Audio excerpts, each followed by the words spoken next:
ಉಡುಪಿಯ ಅಂಬಲ್ಪಾಡಿಯಲ್ಲಿ ತುಳು ಶಿವಳ್ಳಿ ಮಾಧ್ವ ಬ್ರಾಹ್ಮಣ ಸಂಪ್ರದಾಯದಲ್ಲಿ ನಟ ಹರೀಶ್ ರೈ ಅಂತ್ಯಕ್ರಿಯೆ. ಕ್ಯಾನ್ಸರ್ನಿಂದ ನಿಧನರಾದ ಕನ್ನಡದ ಖ್ಯಾತ ಖಳನಟ ಹರೀಶ್ ರಾಯ್ ಅವರ ಅಂತ್ಯಕ್ರಿಯೆ ಇಂದು ಉಡುಪಿಯ ಅಂಬಲ್ಪಾಡಿಯ ಮನೆಯಲ್ಲಿ ತುಳು ಶಿವಳ್ಳಿ ಮಾಧ್ವ ಬ್ರಾಹ್ಮಣ ಸಂಪ್ರದಾಯದಂತೆ ನೆರವೇರಿತು.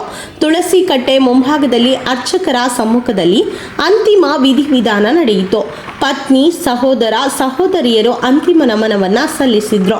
ಅಂತ್ಯಕ್ರಿಯೆಯಲ್ಲಿ ಹರೀಶ್ ಆಚಾರ್ಯ ಕುಟುಂಬದವರು ಹಾಗೂ ಆಪ್ತರು ಭಾಗಿಯಾಗಿದ್ದರು. ಹರೀಶ್ ರಾಯ್ ಥೈರಾಯ್ಡ್ ಕ್ಯಾನ್ಸರ್ನಿಂದ ಬಳಲುತ್ತಿದ್ದು ಬಹಳ ದಿನಗಳಿಂದ ಬೆಂಗಳೂರಿನ ಕಿದ್ವಾಯಿ ಆಸ್ಪತ್ರೆಯಲ್ಲಿ ಚಿಕಿತ್ಸೆಯನ್ನ ಪಡೆಯುತ್ತಿದ್ದರು. ಉಡುಪಿಯಲ್ಲಿ ಹುಟ್ಟಿ ಬೆಳೆದಿದ್ದ ಅವರು ಬಳಿಕ ಅಲ್ಲಿಂದ ಮುಂಬೈಗೆ ತೆರಳಿದ್ದರು. ನಂತರ ಬೆಂಗಳೂರಿಗೆ ಬಂದು ಕನ್ನಡ ಚಿತ್ರೋದ್ಯಮಕ್ಕೆ ಸೇರಿಕೊಂಡಿದ್ದರು.